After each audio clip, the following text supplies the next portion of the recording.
দিশা Aussie বিদায় নিয়েছেন খালি হাতে, নেকি গুনাহ আর পাওনা দেনা, নেকি গুনাহ আর পাওনা দেনা যাবে তোমার ওই সাথে কবরে আধারে ঘুমাবি যখন, মুনকার নাকিরি আসিবে তখন, এমন সওয়াল করিবে যখন, মরা গায়ে লোম খাড়া হয়ে যাবে তখন।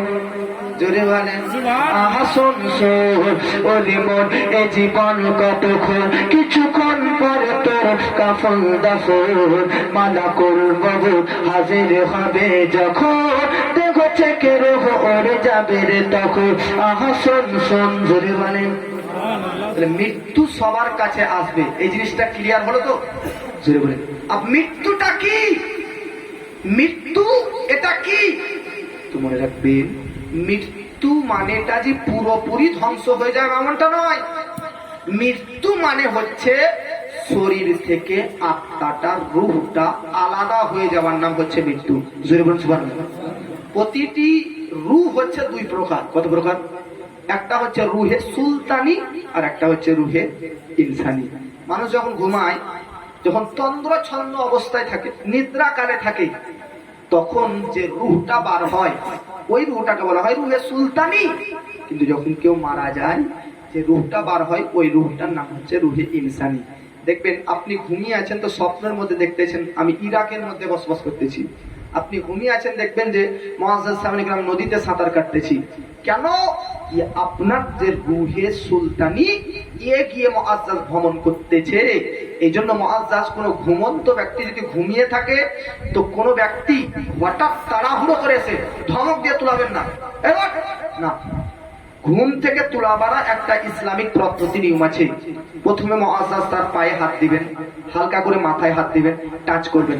অনেকজন বেয়াদব আছে যারা মুআজ্জাজ সামনে গ্রাম বাচ্চাদেরকে বা কোনো স্ত্রী তার স্বামীকে বা স্বামী তার স্ত্রীকে হিলিয়ে নড়াচড়া করে একদম ধমক দিয়ে মুআজ্জাজ তুলিয়ে দেন। দেখবেন যখন কোনো ব্যক্তিকে ঘুমন্তকালে হিলিয়ে হঠাৎ ভাবে তোলাবেন, ঘুম থেকে ওঠার পর একটা নিঃশ্বাস নেবে প্রখর ভাবে, দেখবে একটা এলে যাবে, একটা ক্লান্ত বোধ করবে। কেন? কারণ আপনার রুহে সুলতানিটা বার হয়ে যায়। কোথায় ছিল? মালদাতে না কালিয়াচকে? তুলা মাত্র কালিয়াচক থেকে সুটাম এসেছে আপনার ভিতরে। টাইম লেগেছে কিনা আসতে, ওর একটা পরিশ্রম হয়েছে কিনা, মেহনত হয়েছে কিনা। এই জন্য কাউকে মুআজ্জাজ ঘুম থেকে তোলাবেন তো একটু কায়দা কুল্লিয়াতে তোলাবেন। কোথা বুঝতে পেরেছেন বাবাজি? মিল্লাত ইসলামিয়া বেরাদার, তাহলে রূহ শরীর থেকে আলাদা হয়ে যাবার নাম মৃত্যু। রূহ ধ্বংস হয়ে যাবার নাম, রূহ ফিনিশ হয়ে যাবার নাম, রূহ শেষ হয়ে যাবার নাম মৃত্যু নয় বাবা। শরীর থেকে শুধুমাত্র আলাদা হয়ে যাবার নাম হচ্ছে রূহ। রূহের কোনো ক্ষতি হয় না, রূহের কোনো বেরাদার ধ্বংস নেই, রূহ শেষ হয়ে যায় না, রূহ খতম হয়ে যায় না, রূহ বেরাদার নে মিল্লাত ইসলামিয়া ফিনিশ হয়ে যায় না।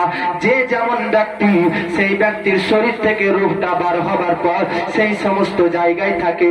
যদি নেককার হন বাবাজি, তাহলে আপনার রূহটা, যদি বেরাদার ছোটখাটো নেককার ব্যক্তি হন, তাহলে ওই ছোটখাটো নেককার ব্যক্তির শরীর থেকে রূহটা বার হয়ে বাবাজি প্রথম আসমানে বিরাজ করতে থাকবে।